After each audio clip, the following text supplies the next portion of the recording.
Va, štai taip, kūrinys, kurį dabar mes galime groti ir netgi šiek tokia agitacija išeina. Nepamirškite, kad turime įvykį savaitgalį. Kviečiam visus, žinoma, nukeliauti ir atiduoti savo balsą, bet mes dabar ne apie tai. Artimiausią pusvalandį kalbėsime apie kiek kitokius, tačiau labai įdomius dalykus. Ir šiais metais mes toliau draugaujame su Vilniaus moterų krepšinio klubu Kibirkštis. Praėjusią sezoną mes kalbinome dalį žaidėjų, naujas sezonas yra naujų veidų, dėl to man labai džiugu pristatyti Vilniaus moterų krepšinio klubo Kibirkštis puolėją Vitą Kuktienę. Gerą dieną. Labą dieną. Labai malonu, kad atkeliavo čia pas mus. Kaip jums patinka mūsų rudeniškas oras? Nekaip, bet svarbu lietuviškas. Lietuva kvepia. Aš įsivaizduoju, Ispanijoje tokių orų nebuvo. Retokai, šiaip pasitaikydavo, bet labai retai. Šiaip daugiau saulytės šildydavo. Bet vis tik dabar jūs esate čia, tai mes dabar ir pasikalbėsime, jeigu jūs nieko prieš. Gerai. Iš tikrųjų, nesate naujokė Kibirkšties komandoje, šiame klube jau esate žaidus, ar ne? Taip. Ir tai buvo prieš Ispaniją? Taip, buvo prieš Ispaniją. Ir dar teko dar anksčiau žaisti, kai buvo dar Telekomas, Telerina, žodžiu, keitėsi daug pavadinimų, bet Vilniuje sužaidus tikrai ne 2 metus. Jaučiatės kaip namie? Tikrai taip. Praėjusiais metais Kibirkšties komanda buvo labai jauna, tokia besilipdanti. Kaip dabar jums, kaip šiemet prisijungus prie jos, jie atrodo? Jau viskas geriau, taip brandžiau? Kaip čia pasakius, šiaip stebėjau ir pernai, būdama Ispanijoje, kaip žaidžia, kaip panom sekasi ir bendraudavom. Tai pernai iš tikrųjų ir ruošiausi su jom sezoną Ispanijoje, pirmas kelias savaitės, tai susipažinus jau buvau ir truputį bendravau. Net nežinau, kaip čia pasakyti, labai smagios panos, aišku, jaunos, klausė, kaip čia mane vadinti, kaip kreiptis jūs. Kaip jūs sakot, reikia? Ar teta, ar mama. Tiesiog sakykit tu ir būkim vis bendramžės. Ir tiek, šiaip tikrai smagios panos ir aš nejaučiu, nei metų skirtumą, viskas labai šaunu. Ar tiesa, kad jūs su trenere esat kartu žaidusios? Taip, esam. Ir kaip yra, aš praėjusiais metais, kuomet kalbindavau komandos žaidėją, sakydavo, trenerė pas mus griežta. Taip, jau kas yra, tas yra, sakė, trenerė griežta. Tai gal kažkaip vis tik kaip yra per tą žaidėjo prizmę žmogus pažindamas, tai viskas lengviau šiek tiek?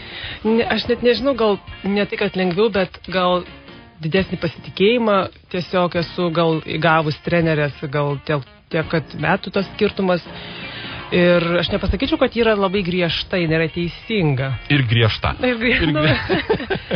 Bet, nežinau, tikrai aš neturiu jokio blogo žodžio pasakyti ir tiesiog tikrai turinti daug patirties ir manau, viską įskiepis panelėm ir viskas bus tik tai puiku.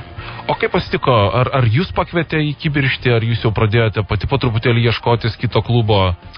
Aš tiesiog po Ispanijos grįžus jau galvojau išvis baigti sportinę karjerą. Gražiausia. Nes, jau ir amžius ir visa kita, ir sūnų turiu, sūnus į 1. klasę pradėjo eiti šiais metais, tai dėl to ir teko grįžti, dar vienas dalykas buvo dėl šeimos. Bet klubo direktorius paskambino ir sako, gal tu dar nori pažaisti pas mus. Ir esu kažkada sakius žiniasklaidai, interviu ėmė spaudai, kad ten, kur pradėjau žaisti, norėčiau ir užbaigti. Tai tiesiog dar buvo toks tikslas, kad pabaigti Lietuvos komandą. Būtent Kibirkšty. Tai ir toks stimulas, ar ne? Taip.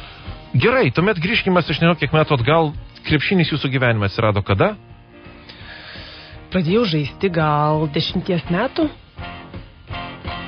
Čia buvo iš tų, kad kažkas tėveliai nuvedė, reikia laikyti būrelį, ar pastebėjo kažkas? Tiesiog buvau aukšta mergaitė, išsiskyriau ūgiu ir buvau tokia kaip ir kieme su berniukais viską žaisdavom, futbolą, krepšinį, visi žaidimai, tiesiog jau buvau sportiška, gal čia daugiau senelių genai, bet mama ir tėtis, kaip jie ir neleido mane sportuoti. Ar ne? Sakė, geriau šokt, dainuot kažką. Ir traumos čia mergaitė, tai kaip ir visi tėveliai, sportas tikrai ne, bet aš savo užsispyrimų ir norų, tiesiog neleidžiant jiems, eidavau tas treniruotės, grįždavau, žinodavau, kada mama darbe. per tą laiką aš pasportuoju, pareinu ir va taip pati tiesiog savo norų. Ir lankiau tas treniruotės, po to pastebėjo Vilniaus treneriai, žaidėm tarp mokyklų, aš šiaip esu kilus iš Ukmergės.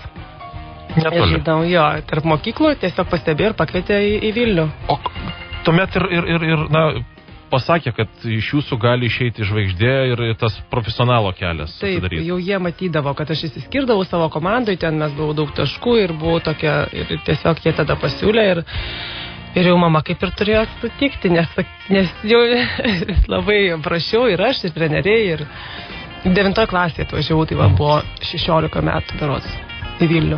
O niekad negalvot, kas būtų, jeigu, aš nežinau, būtumėt nuėjęs iš tikrųjų šokti, dainuot, piešt? Aš buvau tokia, aš ir dainuodavau, ir šokdavau, aš buvau labai gyvi mergaitė, tai tiesiog gal būčiau kažką vis tiek būčiau kažką lankius tikrai. Jeigu ne sportas, būčiau pasirinkus kažką kitą, bet... Aš kalbinau jūsų kolegės, ar ne dabar komandą, ir aš kažkaip anksčiau įsivaizduodavau, kad tas profesionalo kelias yra labiau gal romantiškesnis šiek tiek, o pasirodo tai yra juodas darbas, nes kaip papasakoju, ką jūs veikėt visą dieną, kiek trunka treniruotės ir kad, daug dievė turit laisvą sekmadienį, tai, nėra lengva. Tikrai taip.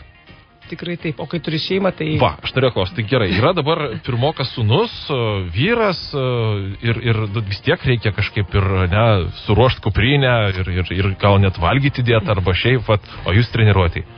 Tai būna taip, kad šiais metais aš susitariau, kad man po vieną treniruotę leistų trenerę. Tai aš einu vakarais. Po vieną treniruotę, tai ryte aš galiu viską tą atlikti, išdėti sūnų ir pasitikti ir pietus pagaminti, tai man tiesiog labai šiais metais pasisekė, bet sakykime, prieš tai metus, kai tik Jokūbas gimė, buvo 2-3 metukų, dar aš Kaune žaidžiau Vyčiai komandai, ten buvo Vyčiai Aistės Kauno ir Eurolygai žaidėm, tai va tada buvo sunku, tada močiutės kvietėm į pagalbą ir žodžiu, vertėmės kaip begalėdavom ir buvo nemigo naktų ir reikėjo įti žaisti, niekam neįdomu, niekam nepasiaiškinsi, tiesiog pasirinkai tokį kelią, rinkis ar būti mama, ar būti krepšininkė. O laikas savo, jo išeina kažkur ištraukti, aš nežinau, sudėliojus, prisitaupius. Tai būna atostogos po sezoną, aišku, būna rinktinė, irgi moterų, rinktinė buvo kviečiama daug vasarų, bet aišku, po rinktinės būna tas mėnuo, kai gali skirti šeimai ir savo, ir savaitgaliais, sekmadieniais pas mus laisvi sekmadienį būna. Labai aišku ramina, 6 dienos tokia juodo darbo. Gerai, mes darom trumpą muzikinę pauzę, grįšim ir pokalbį pratęsim. Radio stotis. Lygiai 13 minučių, lieka iki 14 valandos. Kampanija 5 Seconds of Summer vis dar mūsų eteryje ir mes toliau šnekučiuojame su Vilniaus moterų krepšinio klubo Kibirkštis puolėja Vita Kuktienė. Pakalbėkime apie šį sezoną.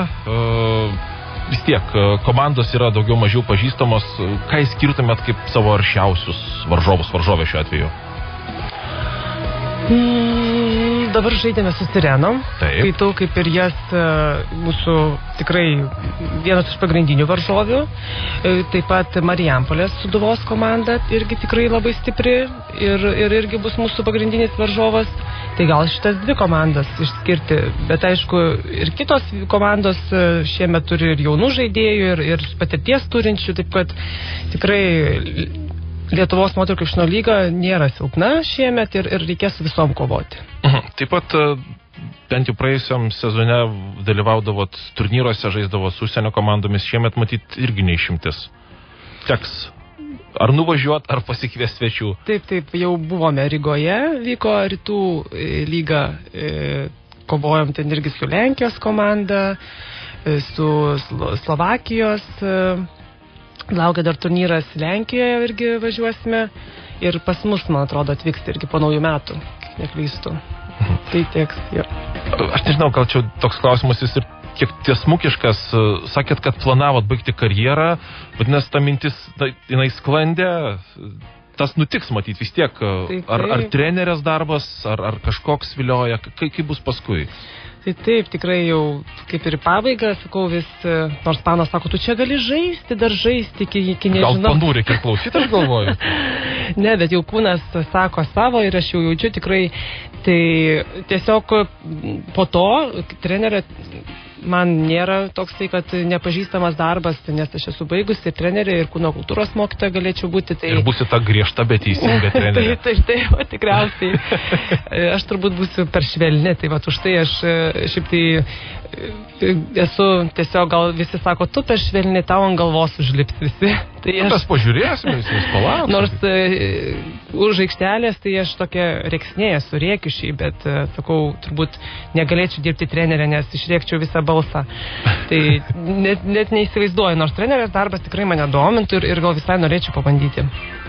Tikrai turėtume įsivaizduoti, kaip jaučiasi jauna žaidėja, kuria yra įtampa ir sakykim, bijo gal kažką netaip padaryti. Taip, tikrai įsivaizduoju, netgi prieš Sirenos dabar rungtynės, kai žaidėm savaitgalį, mes išeidamos visas sumušam, žodžiu, rankomis, tai žiūriu, panas sumuš ir tokios šlapios rankos vienos, kitos.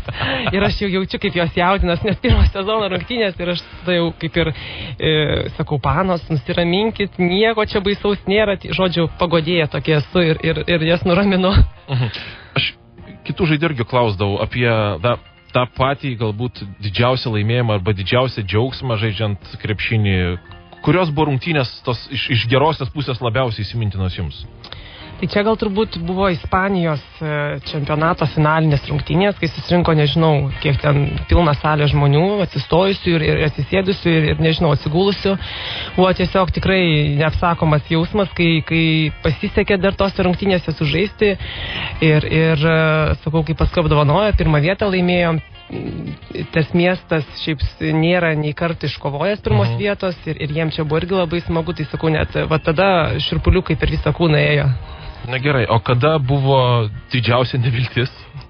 Neviltis, tai gal buvo Europos čempionatas dabar moterų krepšinyje. Čia kai buvo, mes nepatekom į olimpiadą.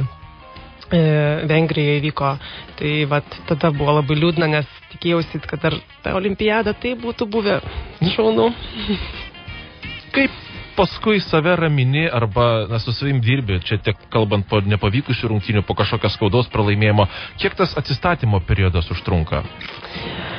Atsistatymo, kai buvau viena, nes, sakykime, mano šeima Ispanija, tai skraidydavo, jie visą laiką nebūdavo su manim, tai grįždavau tiesiog...